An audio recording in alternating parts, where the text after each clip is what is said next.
Hahaha, wag hahaha.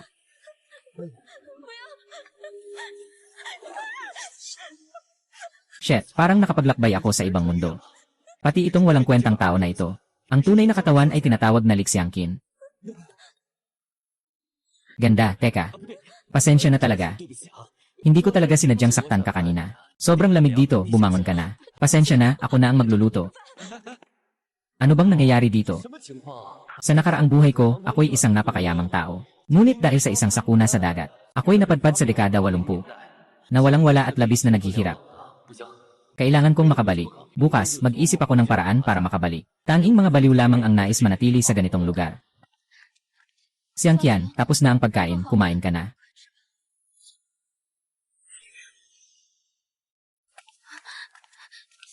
Xiangqian, tapos na ang pagkain, kumain ka na. Ay. Actually, kumain na ako. Yu.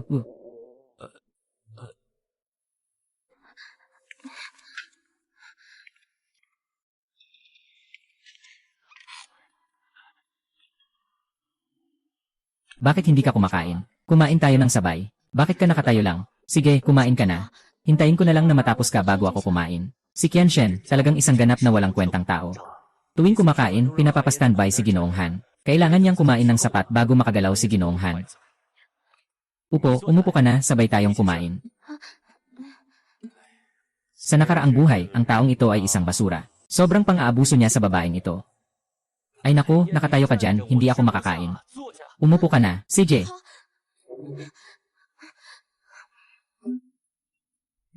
Oh Diyos ko. Ito ay bahay ng iba, kama ng iba, at ang asawa nilang napakaganda. Ay naku, tuloy lang. Gusto mo bang umupo dyan maghapon hanggang umaga? Hindi ka talaga pwedeng umupo. Hindi ang sinasabi ko, ayaw kong umupo. Ayoko na, matutulog na ako.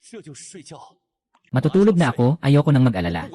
Sa totoo lang, ang mata ni Kao. Pero buhay pa ang espiritu ni Kao.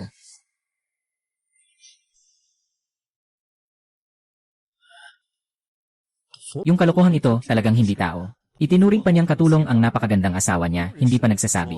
Palagi na lang siyang nananakit at nananakit. Kahit kasal na kami ng higit 1 taon, hindi pa rin kami nagsalubong ng kama. Gaya ni Hanyan, ang ganda-ganda niyang babae. Sa panahon ngayon, sobrang hirap makahanap ng ganito. Dahil nandito na ako at nakasama ko na siya sa kama. Hindi na talaga siya pwedeng mapahiya o mapabayaan. Simula ngayon, sa bahay na ito na walang kahit ano, ako si Lin Xiangxian ang magpapabago nito ng tuluyan. Hahaha. Ay naku Sobrang sakit. Ang braso ko tulong. Tulong ang braso ko. Anong nangyari? Masakit ang kamay ko Hahaha.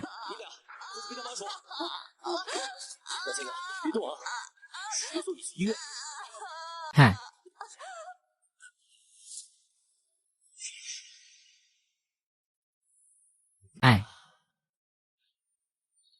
Ay. Hanyan, umuwi ka na. Kakain ko lang ng hapunan. Ngayon, masuswerte ka talaga. Huwag kang magalit, forward. Hindi talaga ako umuwi ng late ngayon. Saktong-sakto ang oras ng pag-uwi ko. Halika, kain tayo ng sabaw ng isda. Forward. Saan galing ang isdang ito? Nahuli ko ito sa tabi ng ilog. Maswerte ako ngayon, nakahuli pa ako ng isa. Ihuhulog natin ito para bukas. Nahuli. Hindi ba't ako ang nagnakaw nito? Dati, tamad siya at mahilig lang kumain. Walang ginagawa na tama. Mahilig pa siyang magnakaw. Ilang beses na akong ginulo sa bahay. Pati na rin sa pabrika kung saan ako nagtatrabaho. Dahil dito, tinanggal ako sa ilang mga pabrika. Baka hindi ito. Uy, Hayan. Huwag kang nakatayo. Uy, Hanyan, huwag kang nakatayo. Halika, kumain tayo. Uminom habang mainit para maginhawahan. Gusto kong sa hinaharap ganito tayo palagi. Main tayo ng matiwasay. Uminom ka na. Sinabi ko na nga ba, matalas ang pangamoy ko. Kahit malayo, naamoy ko ang amoy ng isda. Tama nga, may kumakain ng isda.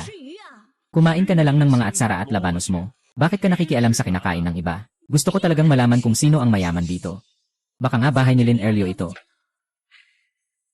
Ay naku, tigilan mo na. Yung tamad na yon, buong araw ay naglalaro ng sugal at naglilibang sa video hall. Makakain siya ng karne. Maliban na lang kung ang araw ay sumikat sa kanluran. Kahit gaano pa siya kawalang kwenta. Yung asawa niya ay parang diyosa, kaya't nag-aalaga sa kanya ng mga nilagang itlog. Ay! Ang swerte naman ng taong ito. Bakit hindi ako makatagpo ng ganitong swerte? Pwe, tingnan mo nga ang sarili mo. Mukha siyang itlog ng pawikan pero gusto pang kumain ng itlog ng manok. At saka, hindi naman mabuti ang taong si Liner. Noong nakaraang buwan, habang wala ako sa bahay, tahimik niyang kinuha. Hanggang ngayon, wala pang 3 itlog sa ating manukan. Sa totoo lang, pumayag na ang taong may apelyidong Han. 3 itlog ay katumbas ng 1 piso. Ngayon, titingnan ko talaga. Kung mahuli ko sila na kumakain. Hindi ko ito palalagpasin.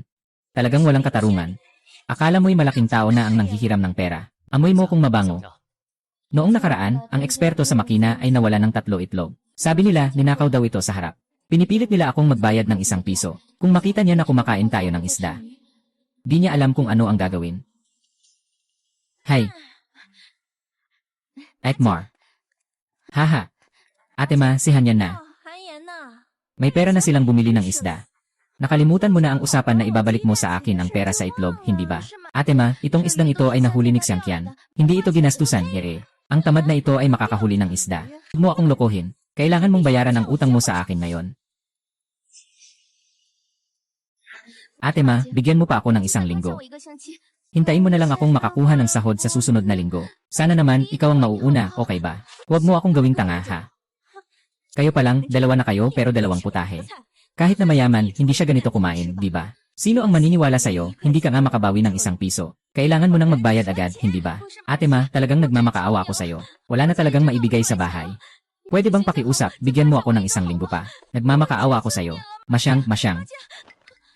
Kumakain kami sa bahay. Ngayon, hindi kami tumatanggap ng bisita. Sino bang may pakialam na umupo sa pira-pirasong lugar mo? Nandito ako para kunin ang pera ko sa 3 itlog. 3 itlog ay 1 yuan.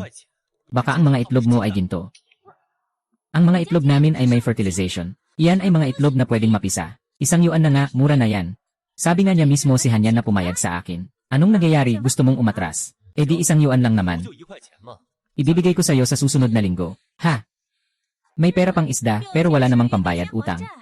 Sino ang maniniwala sa mga kasinungalingan mo, ikaw na pangalawang klase? Laging alam lang kumain, uminom, sugal, at kabastusan. At araw-araw kumakain pa rin. Kahit 1 itlog lang ang kinikita ni Hanyan sa 1 buwan, nasasayang lang din yon. Wala kang pakialam. Sige noong Han ng pamilya nyo. Hindi ba siya ang pinakamaganda sa buong bayan? Isang napakagandang babae tulad niya, ibenta mo siya. Sa merkado, makakakuha ka ng 5 yuan sa isang pagkakataon. Kung maghapon siyang nagtatrabaho. Ang kita niya ay katumbas ng 1 buwan sa pabrika. Kumita siya ng sapat para sa 1 buwan. Lumaban ka. Lin Xiangqian, gagawin mo bang saktan ako? Ano ka ba? Ako ang babae ni Lin Xiangqian. Hindi ka karapat-dapat na insultuhin ako. Mula ngayon, mag-ingat ka sa sinasabi mo. Kung ulitin mo ang mga ganyang kalokohan, bubunutin ko lahat ng ngipin mo. Walang katarungan ito. Lin Xiangqian, naglakas loob kang saktan ako. CJ, maghintay ka lang. Ate Ma.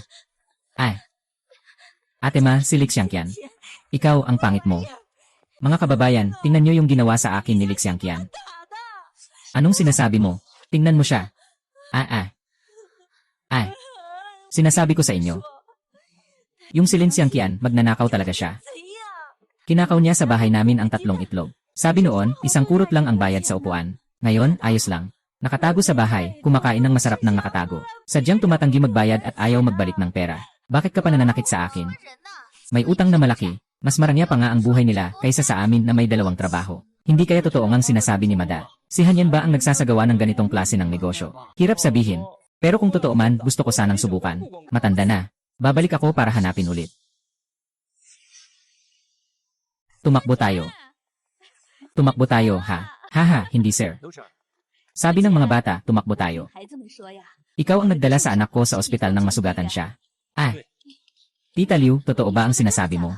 Totoo, Talagang salamat sa mga alay ng iyong pamilya. Mahirap ang pamilyang ito. Walang mahalagang bagay dito. Kailangan niyong tanggapin ang 120 na itlog na ito. Hindi ayos na. Tita Liu, kunin mo. Diyos ko, 120 na itlog ito. Magmadali ka na, kunin mo na. Dalhin mo na. Salamat, Manang Liu. Iyan sasabihin ko sa inyo. Yung nangyari noong nakaraang taon, itong batang ito, habang hindi mapapansin ng bata, hinila niya yung bata papunta sa ilog. Tapos sumisid siya para magmukhang mabait. Sa huli, ang mga magulang niya ay puno ng pasasalamat at pagpapahalaga sa kanya. Nagbibigay sila ng mga suplemento, regalo, at pera. Kaya siya ay may mabuting puso. Ibig sabihin, at saka, ang taong ito ay patuloy na naghahanap ng iba't ibang dahilan. Walang hiya siyang pumunta sa bahay ng iba. Paulit-ulit siyang humihingi ng pera ng mahigit 10 beses. Nainis na ang mga tao sa kanya. Sa huli, nahuli ang kanyang ginawa na itinulak ang tao sa tubig. Nagkaroon ng gulo sa kanilang bahay ng matagal. Sa huli, ibinenta pa rin ng kanyang ina ang gintong singsing na ibinigay sa kanya noong ikinasal siya. Nagbayad siya para matapos na ang usapan. Hanyan, naniniwala ka ba sa akin? Siya talaga ang taong nailigtas ko. Napakabait ni Uncle Xianggan. Ako mismo ang nahulog sa ilog. Si Uncle Xianggan ang tumulong sa akin na makaligtas. Nakita ito ng mga bata ko. Narinig mo ba, Hanyan, mag-relax ka lang. Ang pagtulak sa tao sa ilog ay isang pagpatay. Hindi ko talaga gagawin ang mga ganitong iligal na bagay. Hindi ka pa ba nagsasawa sa mga paglabag sa batas at moralidad? Totoo ba to? Kahit na ganyan, marunong pa rin siyang tumulong sa tao. Talagang araw sa gabi ang pagbabago nito. Ibig sabihin, yung taong to, dati, palaging nagsusugal. Biglang nagbago at nagsimulang gumawa ng mabuti. Sabi ko na nga sa inyo, siya ay isang tamad. Sa buong buhay niya, tamad pa rin siya. Hindi mababago ang kapalaran na ito. Sinasabi ko sa'yo, agad mong bayaran ang utang mo sa akin. Kung hindi, hindi pa tapos ang usapan na ito. Marami na akong nakita ng ganitong sitwasyon. Para sa mga ganitong mga taong walang hiya, kailangan mong maging mas walang hiya pa sa kanila. Makinig ka ng mabuti. Utang ko ang pera. Babayaran ko ang utang. Pero hintayin mo na maging mayaman ako. Sino mang hindi sumasang-ayon, lumapit ka at makipaglaban kahit na grupo. Kung masaktan o mamatay, bahala na.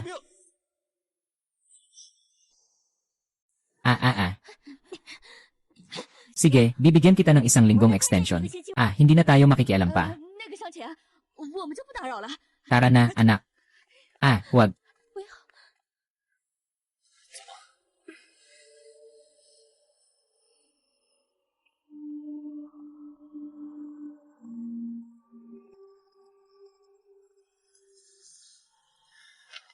Hanyan, gaano ba talaga karaming utang meron tayo?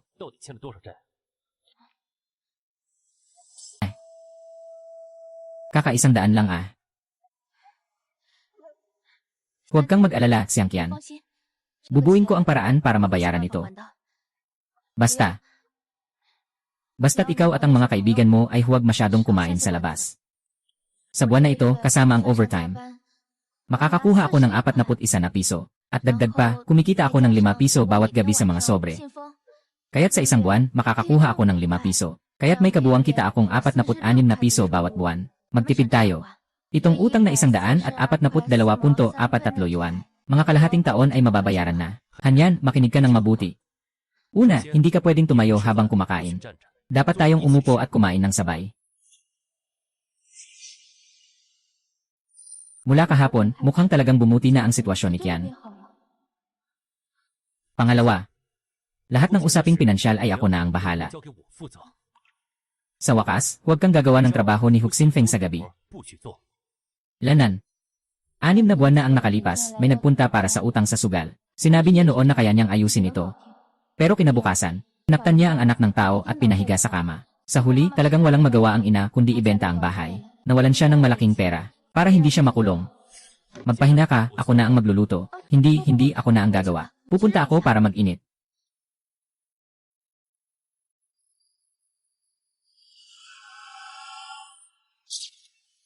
Narito na ang daan patungo sa kayamanan. Di ba?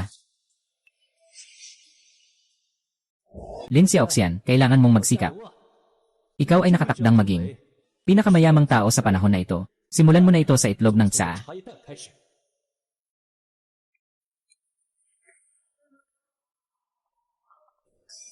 Lakas na kayang bumuhat ng bundok.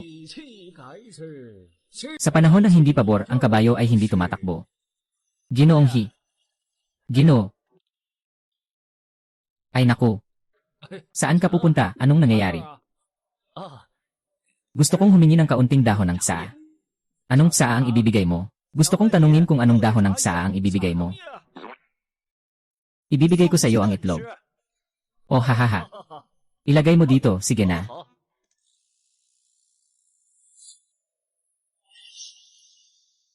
Ginoo, ang dahon ng tsaa ay gagamitin ko na. Yung 5 pesos na utang mo, siguradong babayaran ko sa susunod. Hindi 5 pesos, kundi 5 pesos at 30 sentimos.